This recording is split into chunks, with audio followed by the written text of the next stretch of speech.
Shalom. Shalom Barigas Bering Rambang. Luar biasa, kayak 2000 orang.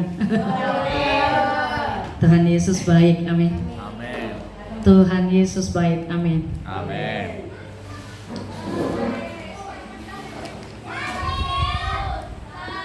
Cuma karena kemurahan Tuhan kita bisa hidup hari ini, amin.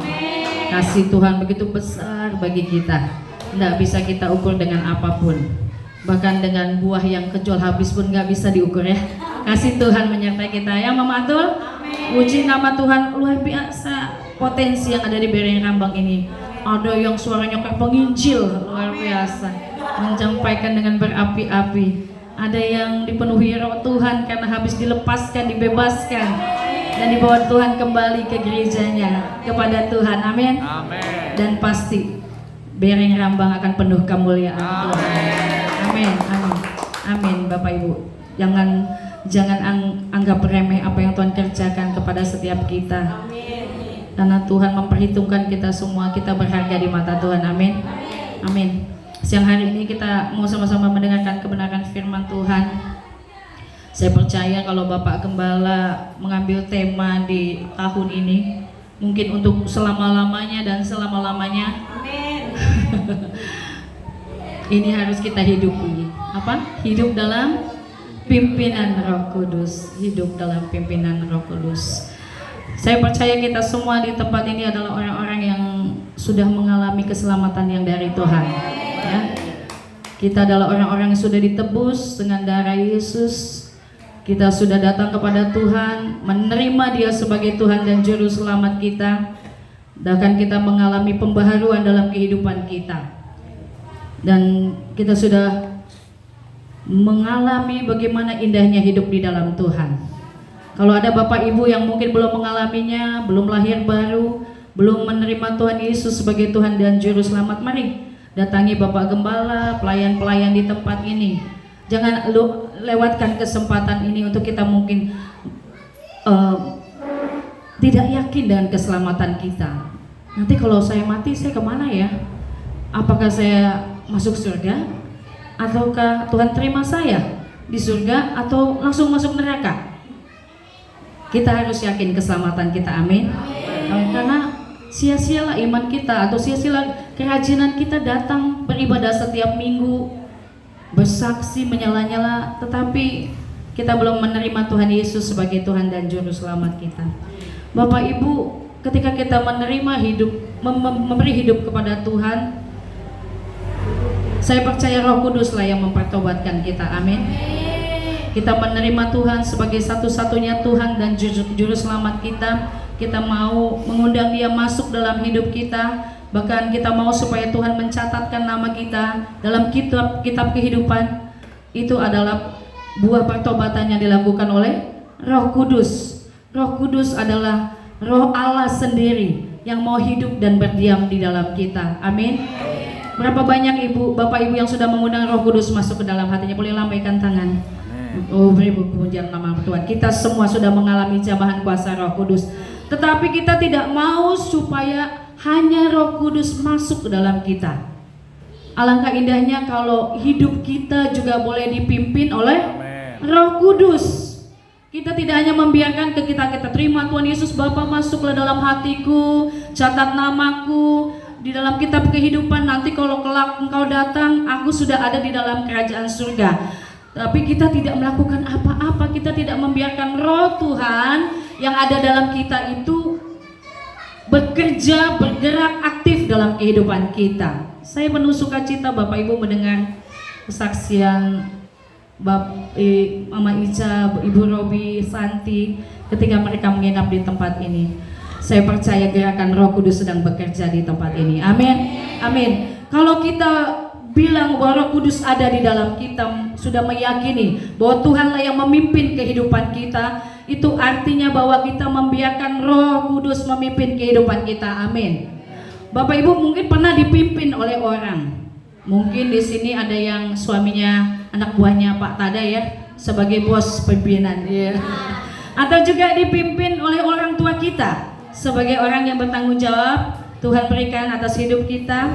Atau mungkin di lingkungan kecamatan, desa ini ada yang memimpin di tempat ini. Kita tahu bahwa sebagai orang yang dipimpin, kita harus turut dengan apa yang dikatakan oleh pemimpin. Amin.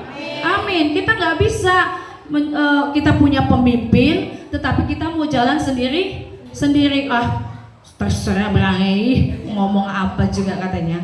Enggak begitu ya Bapak Ibu ya. Kalau kita dipimpin oleh seorang pemimpin, kita pasti dengar-dengaran apa yang dikatakan oleh pemimpin itu. Dalam skop kecil mungkin di keluarga, anak dengan orang tua, atau mungkin atasan kita dalam pekerjaan. Begitu juga di lingkungan di desa di mana kita ada.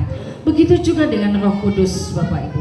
Kita mau supaya hidup kita dipimpin, bukan hanya penuh dengan Roh Kudus, tetapi kita tidak bergerak dengan Roh Kudus, tetapi kita mau hidup kita dipimpin dengan Roh Kudus. Kenapa hidup kita harus dipimpin oleh Roh Kudus?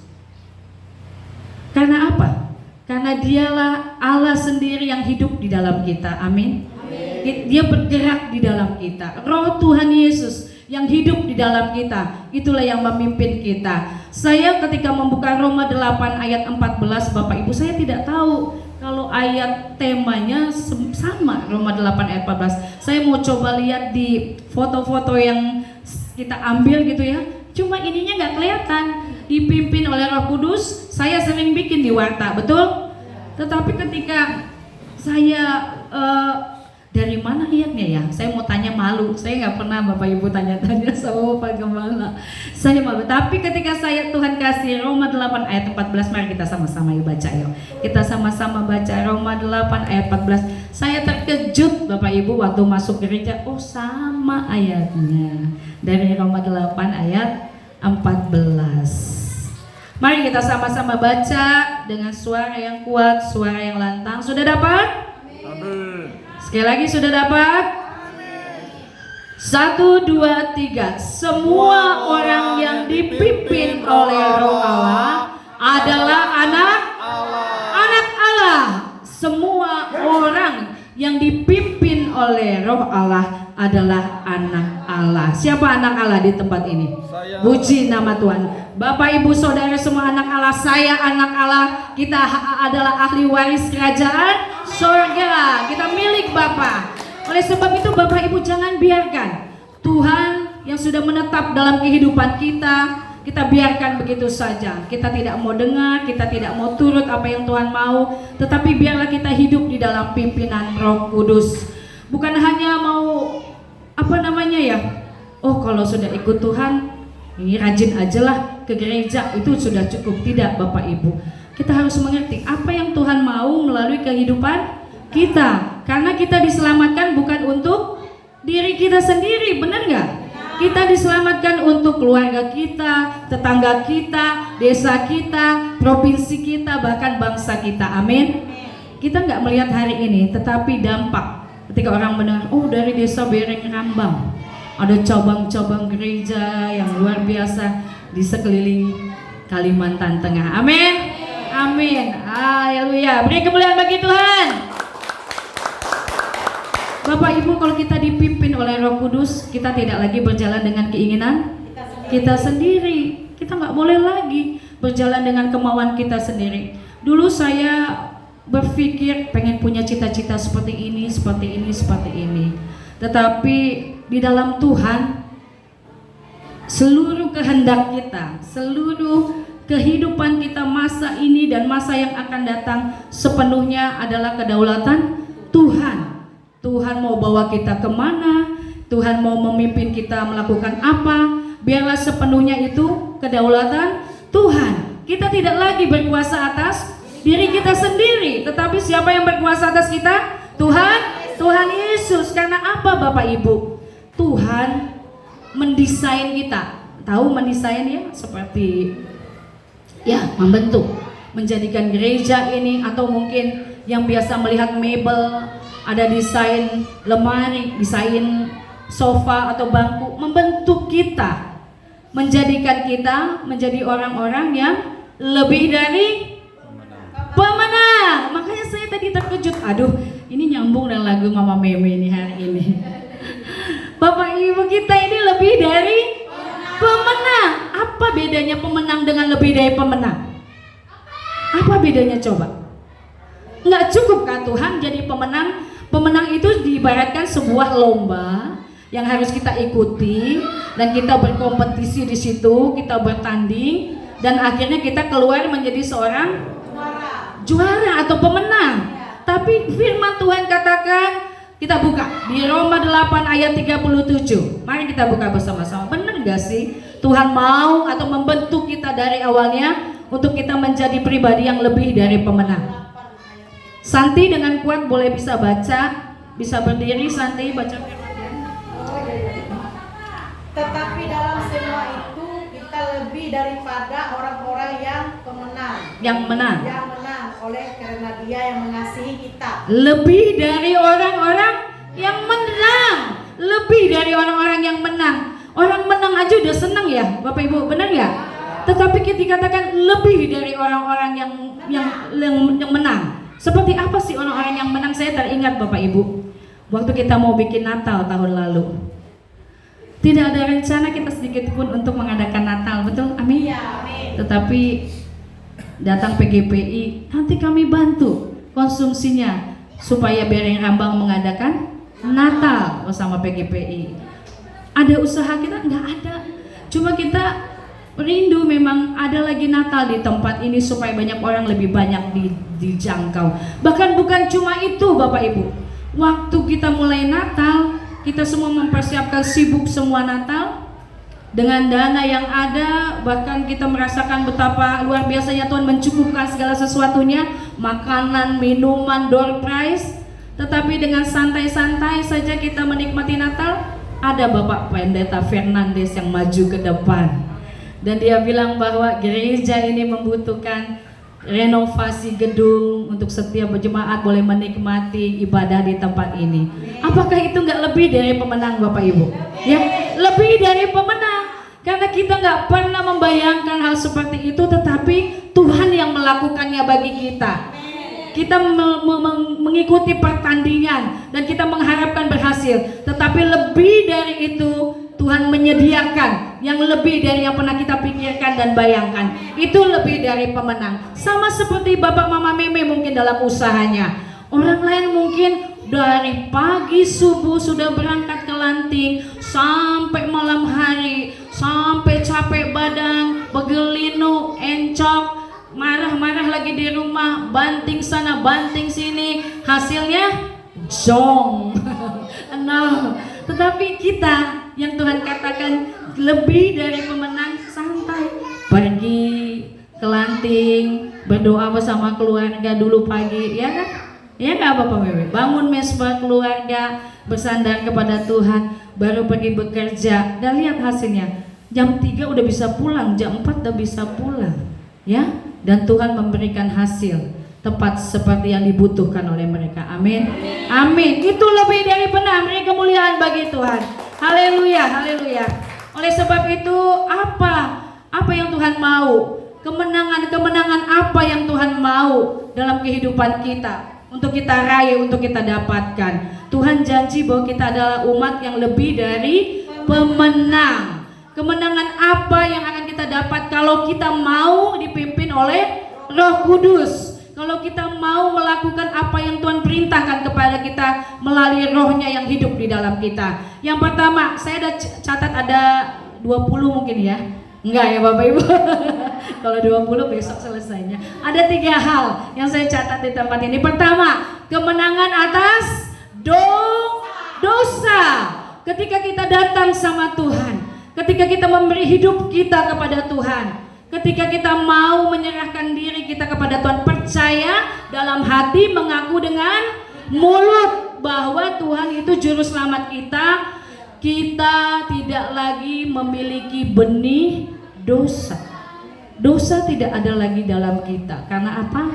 Kita sudah disucikan dengan kuasa darah Yesus. Itulah makanya Bapak Ibu, kita perlu memberi diri kita untuk mengalami keselamatan yang dari Tuhan. Karena dari situlah kita mulai disucikan, dikuduskan dari segala dosa-dosa kita. 1 Yohanes 3 ayat 6. Bisa tolong satu seorang membacanya? 1 Yohanes 3 ayat 6. Boleh baca dengan kuat. 1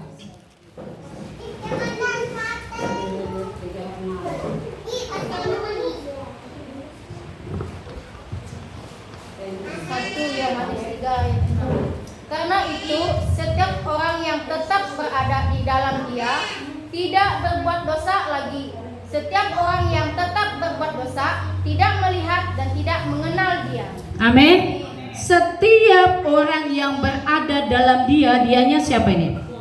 Tuhan Yesus, tidak berbuat dosa lagi. Setiap orang yang berbuat dosa berarti orang itu tidak melihat dan tidak mengenal Allah, mengenal Dia, Tuhan Yesus secara pribadi. Oleh sebab itu Bapak Ibu, kita yang sudah menerima Dia sebagai Tuhan dan Juru Selamat kita, biarlah kita tetap berada di dalam Dia. Kita dipimpin oleh Roh Tuhan. Amin. Bahkan dalam 1 Yohanes ayat 3 sampai 8 dikatakan, kita sama baca ya, sama-sama baca ya. 1 Yohanes 3 ayat 8 dan 9 berkata, 1, 2, 3. Barang siapa yang tetap berbuat dosa berasal dari iblis, sebab iblis berbuat dosa dari semula. 9. Untuk inilah anak Allah menyatakan dirinya, yaitu supaya ia membinasakan perbuatan-perbuatan iblis itu.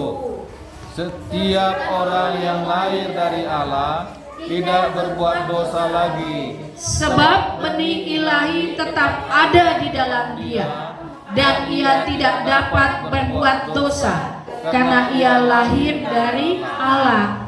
Kita sudah ayat 9 saja dulu Bapak Ibu. Tadi Tuhan katakan kita setelah menerima Tuhan sebagai Juru Selamat, kita dijadikan anak-anaknya. Berarti kita sudah dilahirkan dari air dan roh. Kita adalah milik kepunyaannya. Kitalah anak dari Bapa sendiri. Oleh sebab itu kalau kita sudah menerima Dia, tidak ada lagi benih dosa di dalam kita. Tidak ada lagi benih dosa di dalam kita. Asal kita mau dipimpin oleh Roh Kudus, asal kita mau hidup di dalamnya. Kita tidak lagi taat kepada kehidupan kita yang lama, tidak mau lagi kembali kepada kehidupan kita yang lama. Kalau dulu mungkin kita gampang marah, masih dalam proses ya Bapak Ibu ya. Gampang marah, kemudian kalau stres kita cari kesenangan tempat yang lain, betul nggak? Ya, cari sesuatu yang bisa menenangkan pikiran kita. Apakah digeleng-geleng, apa itu tuh bahasanya? Yang segala tripping itu. Atau mungkin lari kepada olahraga atau kepada hobi kita, berjam-jam mungkin kita mancing nggak pulang sampai malam. Yang penting gua nggak pusing lagi di rumah, benar ya? Saya nggak nyindir ya, cuma iya, kita mau coba melepaskan kepenatan kita, stres kita, depresi kita dengan melakukan apa yang kita suka. Padahal apa? Tuhan janjikan Roh Kudus itu sebagai penolong, sebagai penghibur, sebagai kekuatan dalam hidup kita. Itulah baiknya ketika kita mengalami hal seperti itu, kita tidak ingat-ingat lagi perbuatan kita yang lama, karena tidak ada lagi benih dosa di dalam kita. Baiklah, kita datang kepada Tuhan, kita datang dalam persekutuan, membangun doa kita di hadapan Tuhan, membangun persekutuan kita di dalam Tuhan. Puji nama Tuhan. Saya mau bersaksi, Bapak Ibu boleh ya, beri saya kesempatan bersaksi. Boleh, masih 1 jam lagi saya. Puji nama Tuhan. Saya mau bicarakan mengenai bagaimana Tuhan memimpin kehidupan saya.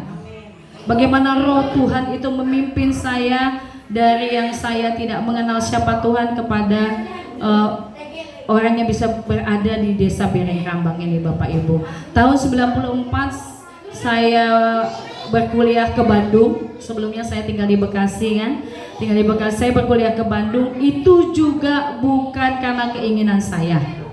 Karena tetangga saya, mamahnya, yang anaknya teman saya mengajak saya secara pribadi untuk kuliah ke Bandung. Karena saya nggak dapat kampus negeri. tapi saya diterima di kampus swasta. Dalam keadaan yang udah tertekan begitu, Bapak Ibu, akhirnya saya ya udahlah. Ini tetangga saya, mamahnya datang ke rumah saya untuk mengajak saya kuliah ke Bandung. Mama saya langsung setuju. Saya kurang ngerti kenapa seperti itu, karena saya belum pernah keluar dari rumah sebelumnya.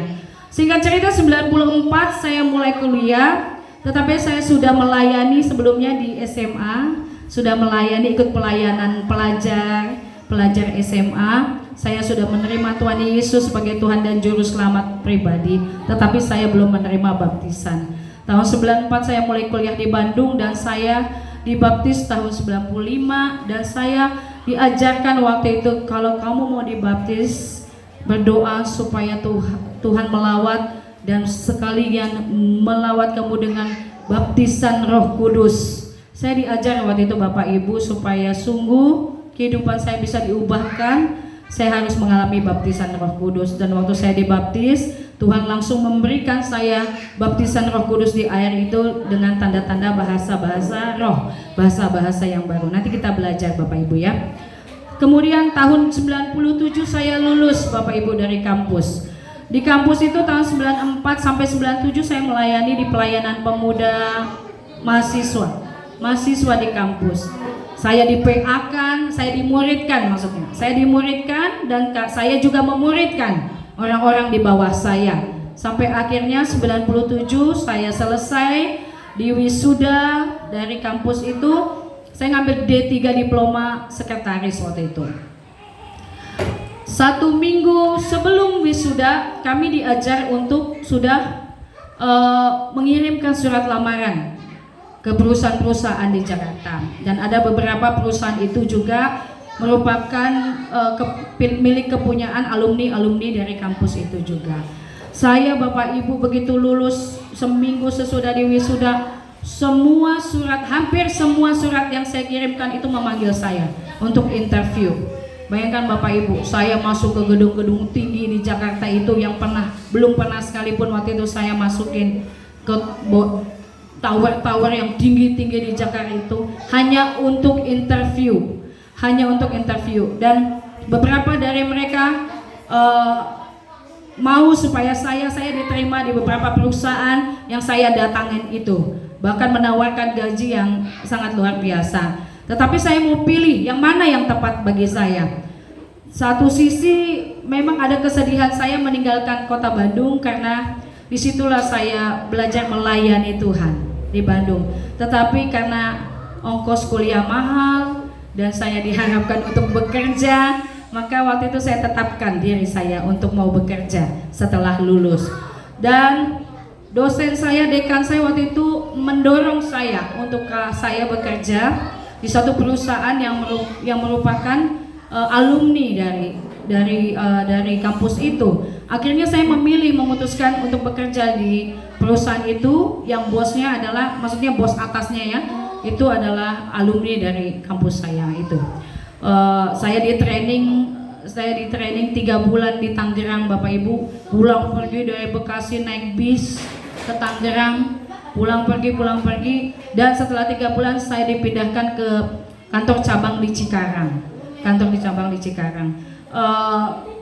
Saya ditempatkan sebagai sekretaris seorang direktur di situ. Kemudian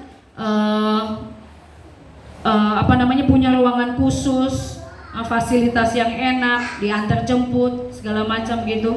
Tetapi ada sesuatu yang membuat saya gelisah waktu itu, karena saya melihat ada ketidakbenaran gitu ya. Jadi si bos saya itu selingkuh dengan salah satu marketing yang ada di satu ruangan itu juga. Tapi karena atasan saya ada ruang khususnya, jadi saya sering sekali memperhatikan dia masuk, dia keluar, tutup pintu, tutup jendela semua. Saya bilang udah nggak benar ini seperti ini. Saya nggak bisa diam tinggal di tempat di mana sesuatu yang nggak benar terjadi. Itu berlawanan dengan hati saya Bapak Ibu.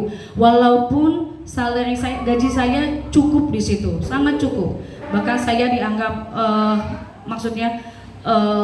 sekretarisnya bos besar gitu lah.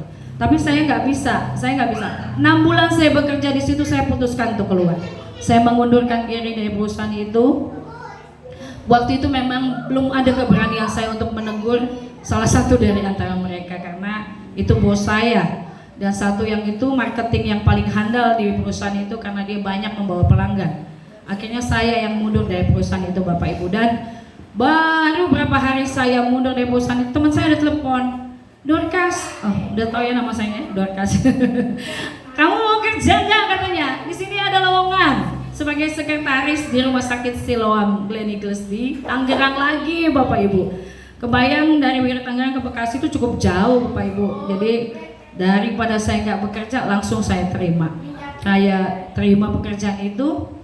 Terus setiap kali saya mulai bekerja, hati saya mulai nggak tenang karena teman-teman selalu telepon, kapan kamu bantu pelayanan di Bandung nih? Anak-anak muda udah mulai ajaran baru, penjangkauan, kapan kamu kesini? Saya nggak tenang Bapak, karena rasanya kalau udah melayani terus tidak melayani, rasanya gimana gitu ya? Ya, nanti Bapak Ibu rasakan pokoknya. Yang sudah melayani tidak lagi melayani, rasakan kosong hatinya. Terus kemudian saya akhirnya pindah Bapak Ibu. Saya beranikan diri kos di Tangerang. Saya kos di sana selama saya bekerja di situ. Tetapi pekerjaan itu hanya kontrak selama 6 bulan saja, tidak lama. Setelah selesai kontrak saya kembali nganggur. Dan tahu kalau di rumah ya, kalau udah nganggur, gak ngapa-ngapain, terus orang tua saya selalu gimana ini udah disekolahin tinggi-tinggi, udah sekolah jauh-jauh, harganya mahal, gak kerja lagi gitu kan. Aduh. Jadi saya datang sama Tuhan Bapak Ibu setiap hari di waktu saya pagi, kadang saya terbang Tuhan gimana hidup saya ini gitu. Saya mau bekerja lagi atau panggilan hidup saya mau melayani orang-orang di kampus sana di Bandung saya bilang. Tapi apa yang mau saya bilang sama orang tua saya kalau saya melayani? Saya nggak bekerja padahal mereka yang biayai saya kuliah. Akhirnya Bapak Ibu suatu hari jam 3 subuh saya bangun. Saya berdoa. Waktu itu nggak tahu Roh Kudus yang membangunkan saya. Dengar ini Bapak Ibu ya. Saya berdoa kepada Tuhan meminta, Tuhan bagaimana hidup saya ini? Apakah saya terus harus bekerja ataukah saya kembali ke pelayanan di mana Tuhan mengajar saya banyak hal. Pagi hari itu Bapak Ibu, Roh Kudus sangat kuat memenuhi saya. Roh Kudus sangat kuat memenuhi saya. Saya mulai berbahasa roh, saya mulai berdoa, saya mencucurkan air mata dan tiba-tiba sepertinya tempat tidur saya yang bergoncang. Bukan saya lagi yang bergoncang. Saya memang bergemetar, tetapi tempat tidur saya yang di atas itu, kalau Bapak Gembala mungkin nggak tahu ya, tempat tidur yang kecil di depan itu hanya satu single aja, tempat tidurnya kecil, satu single bed, itu seperti digoncang-goncang tempat tidurnya bergemetar. Saya bilang, gempa bumi kayak ini, gempa bumi. Terus Tuhan berbicara kepada saya, kembali ke Bandung, layani para mahasiswa. Oh Tuhan Yesus, saya bilang, saya nggak berhenti menangis. Gimana saya menghadapi orang tua saya bilang, bagaimana saya menghadapi papa saya agak streng ya Bapak Ibu ya, karena dia pengennya semua anak-anak, bahkan dia pengennya saya jadi pegawai negeri, tiga kami dia pegawai negeri, tapi nggak ada yang mau jadi pegawai negeri. Saya juga bingung kenapa. Akhirnya Bapak Ibu, besok paginya saya beranikan diri. Saya datangi papa saya berdoa sama Tuhan, Tuhan kalau ini Tuhan yang perintahkan, Roh Kudus kalau Engkau yang berbicara kepadaku, Engkaulah yang memimpin hidupku, maka ketika aku berbicara, Tuhan yang akan menjawab semuanya itu, memampukan semuanya berjalan dengan seturut dengan kehendak-Mu. Ketika saya sampaikan itu kepada papa saya, dia diam Bapak Ibu. Terus dia bilang, mau ngapain ke Bandung? Tanya. Mau senang-senang aja. Saya bilang enggak, saya harus kembali ke Bandung. Saya bilang saya enggak jelaskan secara detail mengenai pelayanan, tetapi saya harus melayani mereka yang saya tinggalkan. Saya bilang seperti itu. Oh, kalau begitu terserah, kata papa saya. Kalau kamu mau ke Bandung silahkan, tetapi hidupmu tanggung sendiri. Sendiri, ya ampun Tuhan.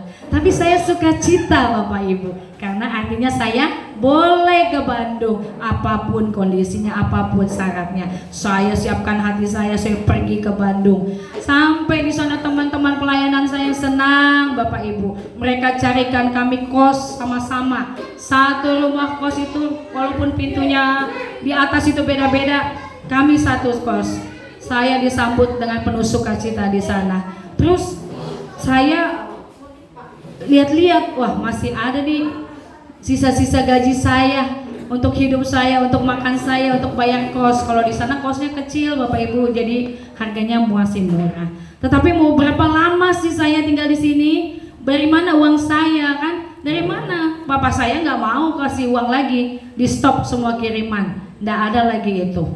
Jadi teman-teman saya, bahkan pembimbing rohani saya, mereka juga sungguh mendukung saya.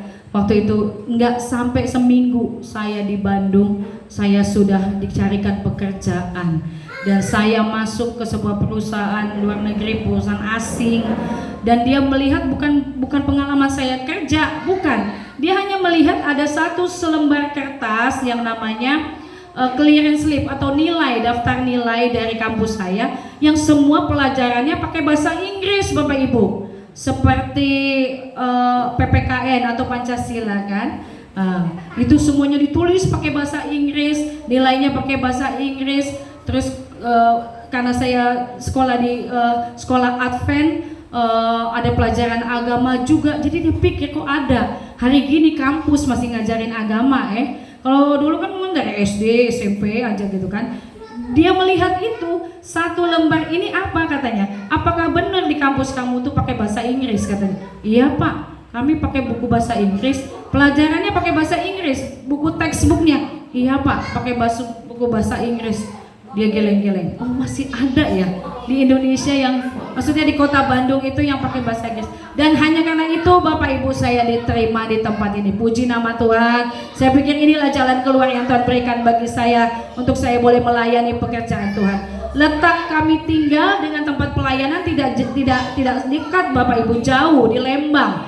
Kita membutuhkan waktu 2 kali naik angkutan umum untuk kita boleh sampai di kampus sana untuk melayani orang-orang dan kemudian membangun perintisan. Kemudian saya diinterview Bapak Ibu di perusahaan itu. Berapa gaji kamu dulu? Saya sebutkan Bapak Ibu, gaji saya segini. Oh, saya diterima Kak Pak? Ya, kamu diterima dengan percobaan 3 bulan katanya kan. Oh puji nama Tuhan. Walaupun pabriknya ini, perusahaan ini agak jauh tuh dari kos saya, tetapi kami ada fasilitas antar jemput. Jadi waktu berjalan 1 bulan saya gajian Bapak Ibu. Loh kok gajinya setengah dari yang saya terima terakhir? Kan dia nanya berapa gajinya kemarin kan? Biji karet. Tapi yang saya dapat tuh cuma setengahnya, kok bisa gini? Bulan kedua dapat lagi, kok setengahnya lagi masih. Saya datang sama Tuhan, bener nggak nih? Ini nggak cukup nih nanti buat kos. Terus mau melayani harus 2 kali angkot. Terus kalau mahasiswa kan kalau dilayani kan mereka perlu juga ditraktir, dikasih makan, namanya juga anak mahasiswa kan. Bahkan kalau dia nggak bayar SPP kita disuruh ikut bantu lagi. Saya banyak ke situ Bapak Ibu, belajar banyak mengenai pemuda-pemuda itu lewat pelayanan ini.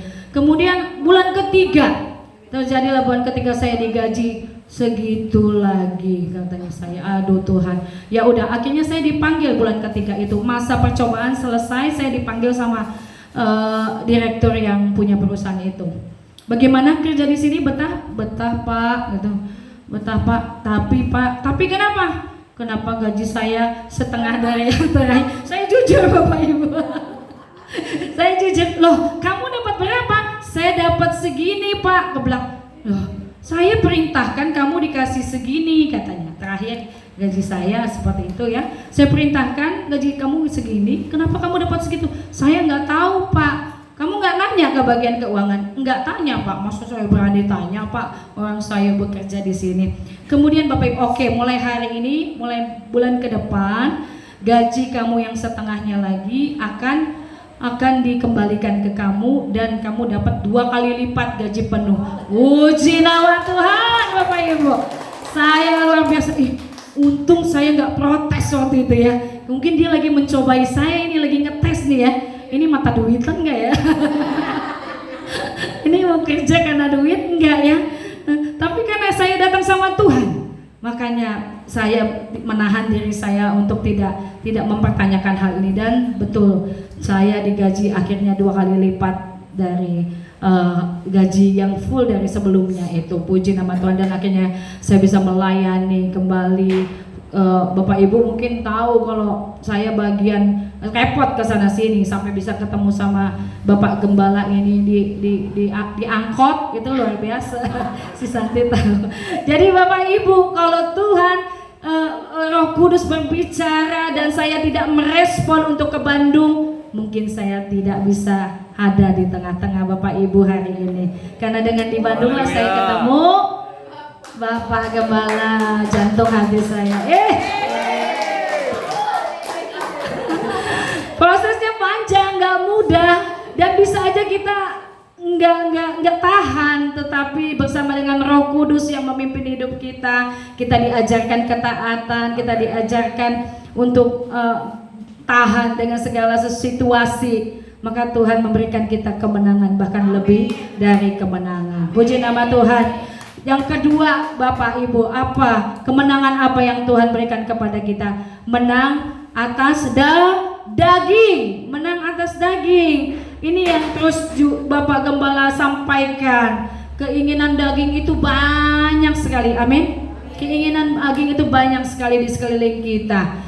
Keinginan kita untuk berbuat dosa, bahkan hal-hal yang kecil, berbohong, bahkan pikiran-pikiran licik, keinginan hati untuk memiliki sesuatu yang bukan milik kita, ada banyak sekali. Bahkan keinginan daging yang sudah nyata, kehidupan kita yang lama yang suka menarik kita, seakan-akan melambai, sini, ini enak loh, datang sini.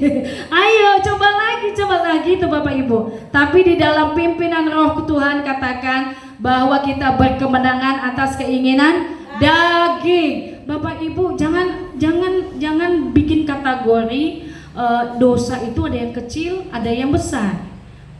Saya enggak berzina kok. Saya enggak membunuh.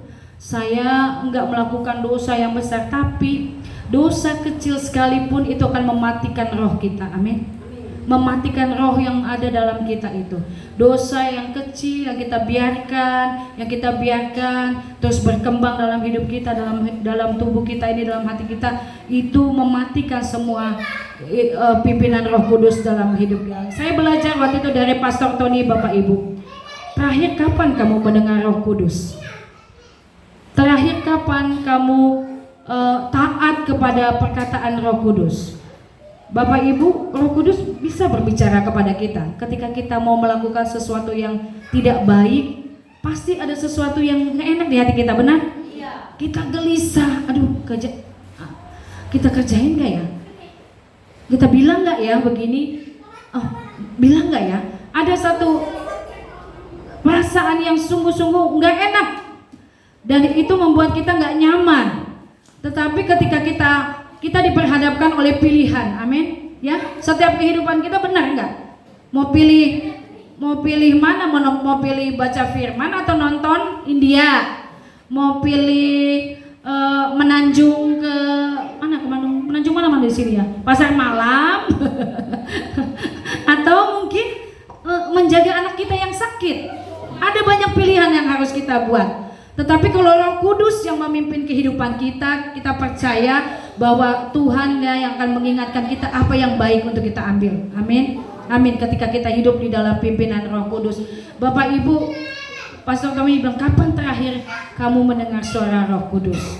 Kalau sudah lagi kita tidak pernah merasakan mendengar suara Roh Kudus, berarti sudah lama kita tidak membiarkan Roh Kudus memimpin hidup kita. Membiarkan dia diam di dalam kita, tidak melakukan apapun, benar? Oleh sebab itu mulai hari ini mari belajar dengar suara Roh Kudus. Ketika kita harus memilih sesuatu, ketika itu tidak nyaman di hadapan buat kita, lebih baik untuk tidak kita lakukan. Saya punya banyak pengalaman mengenai hal ini Bapak Ibu, dan terakhir juga dengan keluarga saya di Bekasi, tetapi saya berkemenangan atas ini karena saya rasakan bahwa saya harus turuti pimpinan Roh Kudus. Saya harus ikuti apa yang Roh Kudus bilang, karena menikmati kesenangan sesaat tapi berujung kepada kematian yang kekal, atau sama sekali kita menolak kesenangan itu dan kita memiliki kehidupan yang kekal bersama dengan Kristus Yesus. Amin. Haleluya. Yang ketiga Bapak Ibu, kemenangan apa yang kita miliki di dalam Tuhan? Kemenangan untuk menghadapi tantangan hidup, mengalami tantangan. Bapak Ibu, setiap hari ada aja tantangan hidup, benar? Benar nggak? Kalau orang yang nggak punya masalah, pasti dia sudah di bawah tanah, nggak ada masalah. Sedangkan pulsa listrik bunyi masa nggak? Cepat isi itu, kalau nggak mati. Ini sinetronnya belum habis, aduh. Ayo, kuota udah mau habis, cepat isi. Ini nanti saya nggak bisa melihat itu live apa gitulah, jualan apa gitu. Semua di dalam kehidupan ini ada masalah, ada tantangan, ada ujian yang kita harus hadapi. Tetapi bersama pimpinan Roh Kudus kita percaya bahwa ketika Tuhan yang memimpin kehidupan kita, Roh Kristus, Roh Tuhan sendiri yang memimpin kehidupan kita, setiap tantangan kita bisa lewati. Amin. Amin. Mazmur Daud katakan apa? Ketika aku dalam lembah kekelaman, ketika aku dalam lembah engkau membawa aku melintasi di lembah kekelaman. Bapak Ibu, kita percaya bahwa kita tidak tinggal tetap di dalam lembah kekelaman. Amin. Kita melewatinya, melintasinya sampai kita lewat dan selesai. Oh, kita ingat-ingat lagi, dulu saya nggak punya mobil, kata Mama Atul. Kok hari ini punya mobil ya? Dulu saya nggak punya rumah, kata Mama Meme. Kok hari ini punya rumah? Tapi ada nggak masalah yang dihadapi Mama Meme untuk itu? Banyak, tapi bisa nggak dilewatin? Bisa nggak dilewatin? Bisa Bapak Ibu. Jadi kita tidak tinggal di dalam lembah kekelaman, di lembah orang mati, di mana ada gelap, tetapi kita melewatinya, melintasinya. Amin. Bersama dengan pimpinan Roh Tuhan. Beri kemuliaan bagi Tuhan. Haleluya. Itu ketiga, menang atas tantangan hidup. Tuhan bilang apa? Setiap kita memiliki punya beban. Tetapi ketika kita nggak dalam Tuhan, Bapak Ibu, beban hidup kita itu kayak mau buat kita mau mati ya rasanya ya. Aduh Tuhan, udah jatuh ketimpa tangga lagi, mau jatuh lagi. Ya, matul. Udah susah, punya hutang, dicaci maki orang. Aduh, tapi kalau dalam Tuhan pikulah kuk yang kupasang. Karena kuk itu enak.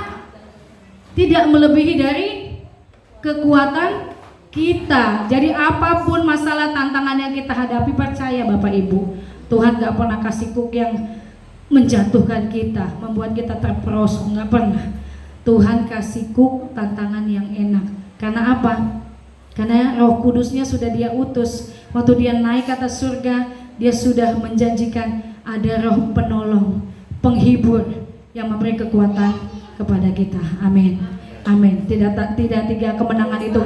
Kemenangan atas dosa, kemenangan atas daging, dan kemenangan atas tantangan hidup. Satu lagi, tanda-tanda orang yang dipimpin oleh Roh Kudus apa Bapak Ibu? Tanda yang menyertai orang yang dipenuhi Roh Kudus, dia mau bersaksi, dia mau memberitakan Injil, dia mau bersaksi Bapak Ibu. Oleh sebab itu, bagi kita yang hari ini belum dipimpin oleh Roh Kudus, bahkan belum menerima Roh Kudus, mari minta sama Tuhan. Karena Roh itulah yang akan menggairahkan kita untuk bersaksi. Bersaksi menceritakan apa? Bersaksi Bersaksi itu bukan cuma di depan sini membilangkan hidupku ini sudah enak di dalam Tuhan, tapi untuk diri sendiri, aku sekarang sudah begini, sudah. Tapi ceritakan kepada semua orang. Caranya sederhana aja. Pertama apa? Ceritakan bagaimana Tuhan menyelamatkan kita, bagaimana Tuhan membawa kita dari dosa kepada kehidupan yang kekal. Janji Tuhan ada pada kita bahwa kita akan menerima kerajaan surga. Ceritakan kepada mereka bagaimana kita bertemu dengan Tuhan. Ceritakan. Yang kedua, bersaksi apa? Ceritakan perubahan yang terjadi bagi kita. Saya mendengar waktu itu si Santi katanya, Kak Santi masa dia bersaksi katanya, itu kalau ikut sama Tuhan kayak Mama Atul. Sekarang udah punya mobil katanya. Haleluya. Mama Meme juga sekarang udah punya rumah. Ya, dia nanti tunggu giliran dia ya. Giliran dia lagi. Haleluya. Haleluya. Tapi Bapak Ibu bukan sekedar materi. Bukan sekedar materi. Damai sejahtera, sukacita dalam Tuhan. Bahkan menghadapi masalah nggak lagi jadi stres, betul? Nggak lagi cari yang apa tuh, yang obat-obat itu, enggak. Tetapi datang sama Tuhan kita mendapatkan kelegaan. Ketiga apa? Bersaksi, ceritakan firman Tuhan. Ceritakan firman Tuhan. Gimana caranya? Saya nggak ngerti firman Tuhan, Bu. Saya nggak tahu, katanya baca aja sulit. Enggak. Mulai bersaat teduh. Mulai baca firman Tuhan. Bapak Ibu, ada bedanya orang yang sudah menerima Tuhan Yesus dipimpin oleh Roh Kudus ketika dia baca firman Tuhan dengan waktu dia belum mengenal Tuhan Yesus. Waktu belum mengenal Tuhan Yesus baca firman tuh kayak apa ya? Ini apa namanya, tulisannya numpuk-numpuk katanya. Nggak ngerti sama sekali. Tetapi waktu Roh Kudus ada dalam kita dipimpin membaca firman Tuhan, kita mengerti apa yang menjadi isi firman Tuhan. Amin. Amin. Kita mengerti. Dan semakin hari semakin Tuhan bukakan pikiran kita, yang tadinya nggak bisa apa-apa jadi bisa apa-apa. Yang tadinya nggak bisa bercerita mengenai cerita firman Tuhan jadi bisa. Saya merasakan Bapak Ibu. Saya merasakan perubahan itu. Dan saya mendengar juga kesaksian Bapak Ica waktu itu. Ketika dia pekerjaan Bapak Ica menghadapi banyak orang yang dia tangani karena sakit. Orang sakit itu pasrah ya. Mau diapain aja deh Pak, mau diurut gini kek, mau itu, pokoknya yang penting sembuh. Tapi kesempatan itu nggak pernah Bapak Ica ambil untuk memberitakan Injil, karena mungkin waktu itu Roh Kudusnya belum diaktifkan mungkin ya. Saya nggak percaya ada yang takut, enggak. Bapak Ica bukan orang penakut. Dia bukan orang penakut. Buktinya dia boleh mengambil keputusan bersama-sama melayani kita di sini, satu keberanian yang luar biasa. Amin. Bersama dengan istrinya melayani dan anak-anak di tempat ini. Jadi ketika Bapak Ica cerita waktu Roh Kudus yang memimpin hidupnya, wah, semua orang yang dipijitnya diberitakannya Injil. Amin. Amin. Disampaikannya firman Tuhan. Karena ini peluang yang paling besar. Dia bertemu dengan orang-orang yang sudah putus asa, sakit, pasrah. Dan ketika mereka ditantang untuk terima kesembuhan yang dari Tuhan, mereka menerima. Apalagi kita, amin. Bagian kita adalah mau hidup di dalam pimpinan Roh Kudus. Tuhan setiap pagi bilang sama Tuhan, Tuhan pertemukan saya dengan orang-orang yang membutuhkan Engkau di desa Bering Rambang ini. Mau Bapak Ibu? Coba minta sama Tuhan, Roh Kudus pertemukan saya dengan orang-orang yang mau mendengar kebenaran firman Tuhan. Jangan takut ditolak, amin. Jangan takut ditolak. Firman Tuhan tidak pernah berlalu dengan sia-sia. Apapun firman Tuhan yang ditaburkan kepada setiap orang yang kita temui, itu akan berakar, berbuah, dan dia akan mengingat kembali apa yang disampaikan. Amin. Amin. Puji nama Tuhan. Puji nama Tuhan. Mari kita tutup mata kita mau berdoa pada